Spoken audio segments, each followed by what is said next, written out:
The public zoo, a monument to wonder, a promise of safe communion with the wild. Yet behind the polished glass and decorative rockwork lies a fundamental, perilous contradiction. Apex predators living in measured spaces, creatures of boundless instinct confined by engineered environments. This is the anatomy of a tragic miscalculation. When the intricate protocols of control fail, the results are not merely accidents. They are eruptions of primal nature, delivering agony so profound they rewrite safety manuals and haunt the memories of all who witnessed them.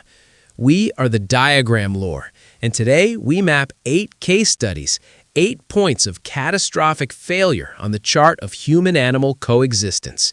These are the most painful zoo animal deaths ever documented. Case 1. The Chimpanzee Rampage, Stamford, Connecticut, February 16, 2009. The sky over Stamford is a flat, iron gray. Inside a friend's suburban home, 65-year-old Charla Nash visits her longtime friend, Sandra Harold. Travis, a 14-year-old chimpanzee, is part of the family. Raised from infancy, he wears human clothes, drinks wine from a stemmed glass, and has appeared in television commercials. He's a 200-pound celebrity. That afternoon, Sandra calls Charla, her voice strained. Travis is agitated. She needs help. Charla, knowing Travis her entire adult life, arrives without hesitation. The scene is domestic, familiar.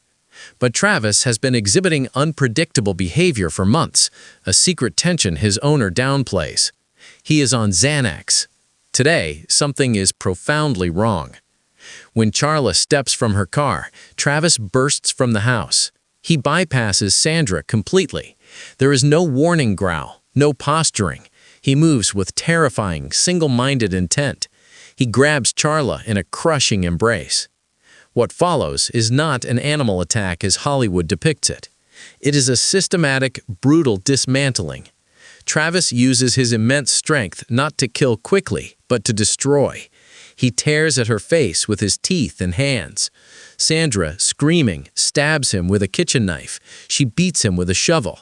A responding police officer empties his service pistol into the chimpanzee's body. Travis finally collapses, but he does not release his grip. Officers must pry his fingers from Charla's mutilated form.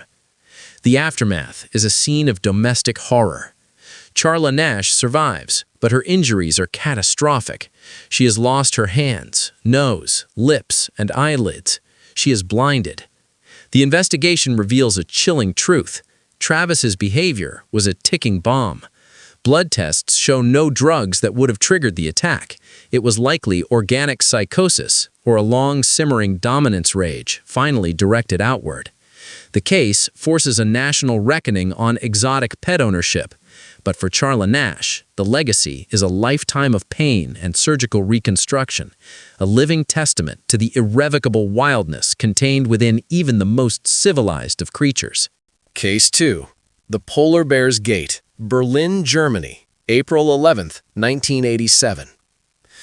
The Berlin Zoo's polar bear enclosure, a concrete monument of its time, is a world of sharp angles and chlorinated water.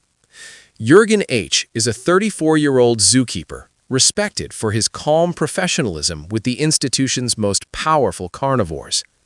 His routine is methodical, built on a foundation of strict protocols. The safety doors between compartments are the cardinal rule. One must always be closed before another is opened.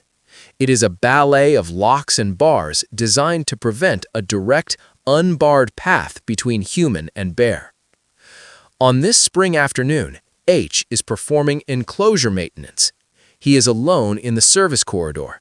The public watches from above, unaware of the delicate dance happening below their feet. He has secured the bears in an outdoor holding pen. He enters the main exhibit to clean. The sequence of gates is his only shield. But somewhere, a fatal error is made. A lock is missed. A bolt is not fully thrown. Perhaps a mechanism, worn by time and cold, fails to engage. The precise cause will die with him. What is known is that a massive male polar bear named Tonks detects opportunity. A door that should be barred is not. With astonishing quiet for a 1,000-pound animal, Tonks slips from the holding area into the service corridor. He meets no resistance. He finds H in a narrow passage, tools in hand. There is no time for reaction. The attack is swift and utterly silent. From the public viewing area, nothing seems amiss. It is only when H fails to respond to radio calls that concern mounts. A search party finds the scene minutes later. The aftermath is one of stark, brutal efficiency. The investigation focuses on mechanical failure versus human error. The gate systems are inspected, found to be functional if operated correctly. The tragedy underscores a fundamental truth in zookeeping. Protocol is a fragile human construct, and the cost of a single lapse is absolute. The legacy is a haunting one, a reminder that the most dangerous element in any secure system is the briefest moment of assumption. Case 3. The Tiger's Leap, San Francisco, California, December 25, 2007. Christmas Day at the San Francisco Zoo is quiet, the crowds thin. The Big Cat Grottos, designed in the 1940s, are viewed from a public walkway, separated by a concrete moat. The wall is 12.5 feet high, a standard believed sufficient for over 60 years. Tatiana, a 4-year-old Siberian tiger, is a known figure. The year before, she mauled a keeper during a public feeding, an incident attributed to human error. She is now, allegedly, managed with heightened caution. Brothers Paul and Coolbeard Dollywall and their friend Carlos Sousa are among the few visitors. They are teenagers. Their behavior that day later scrutinized and debated. They move past the tiger enclosure. A witness reports hearing taunts, the sound of objects hitting the water of the moat. The zoo will later deny provocation was possible. Tatiana is pacing. Then, in a movement of fluid, terrifying grace, she demonstrates a fact zoo architects had tragically underestimated. A full-grown tiger can, from a standing start, leap nearly twice its body length vertically. She clears the 12.5-foot wall with ease, landing silently on the public walkway. She does not flee. She targets. She knocks Carlos Sousa down first, delivering a killing bite to his neck. The brothers run, but Tatiana pursues Paul Dollywall. She drags him across the plaza. Coolbeer screams for help, pounding on the closed door of the zoo cafe. Inside, patrons and staff believe it is a prank. It takes 5 long minutes for the first police units to arrive. The crisis point unfolds under gray skies. Officers find Tatiana standing over Paul. They order her back. She hesitates, then charges. 4 officers open fire, killing the tiger instantly. The investigation reveals a cascade of failures. The wall was 4 feet below modern recommended standards. No secondary barrier existed, and the emergency response was critically slow. The legacy is one of outdated design meeting a perfect storm of circumstance. Carlos Sousa lost his life, and a tiger that followed its instincts paid the ultimate price for humanity's inadequate geometry. Case 4. The Elephant's Refusal, Honolulu, Hawaii, September 12, 1994. The Honolulu Zoo's elephant barn is a place of concrete, chains, and routine. Tyke, a 20-year-old African elephant, has spent most of her life in the circus. Her history is a ledger of discipline and performance. Today, she is scheduled for a circus show at the Neil Blaisdell Center. Her handlers, including trainer Dallas Beck, prepare her for loading. Tyke is resistant. The signs of stress are evident to those who know elephant behavior: ear flapping, vocalizations, a stubborn refusal to move.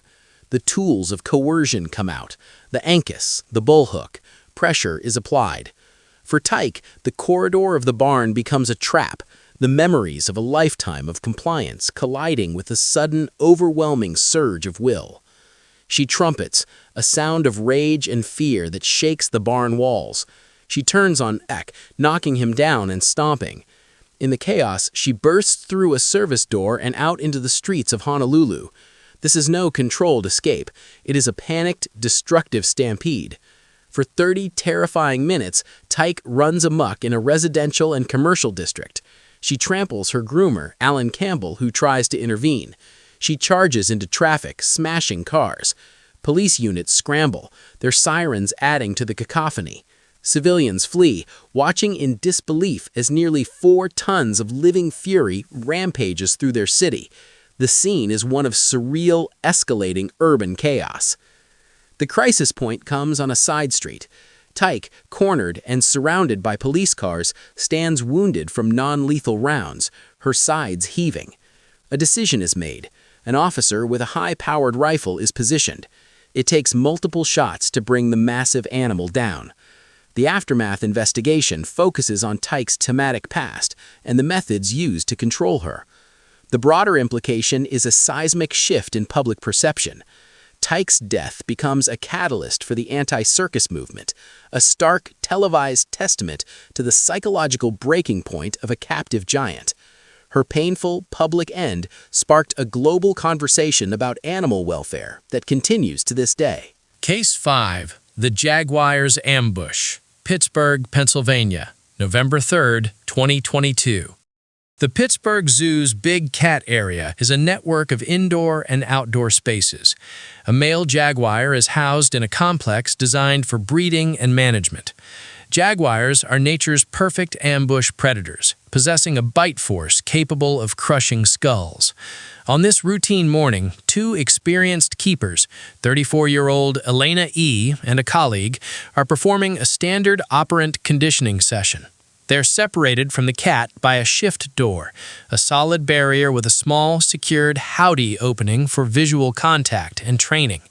The protocol is ironclad. The main door remains locked during these sessions. Elena is engaging the jaguar, rewarding behaviors. The atmosphere is one of focused professionalism. Then, the sequence shatters.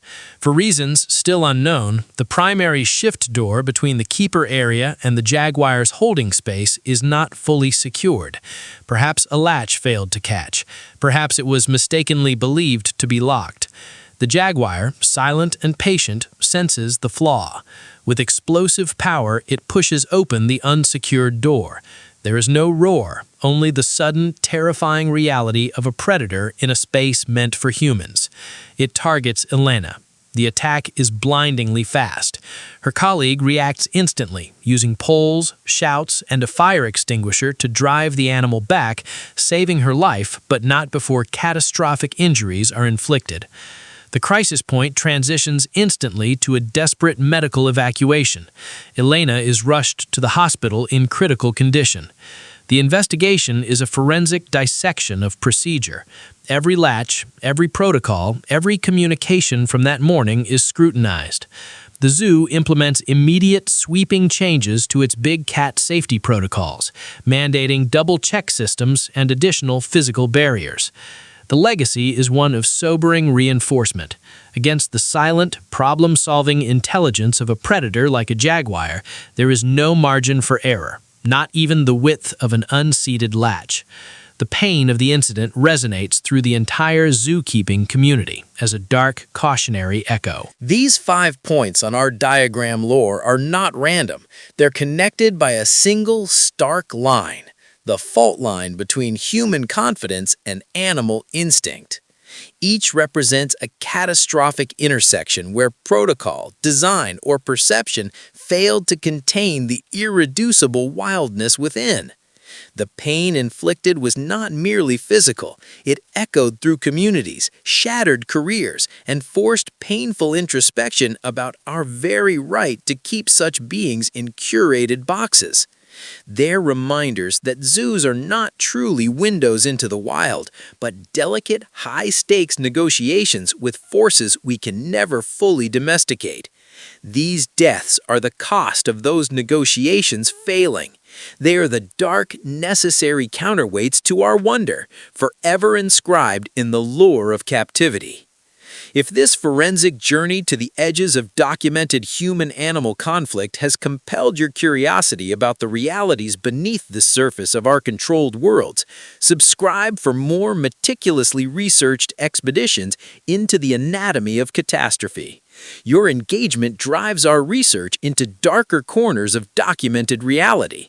Suggest our next investigation in the comments and hit the notification bell to ensure you never miss when we map another frontier of consequence, suffering, and the uneasy balance of life in a human-shaped world.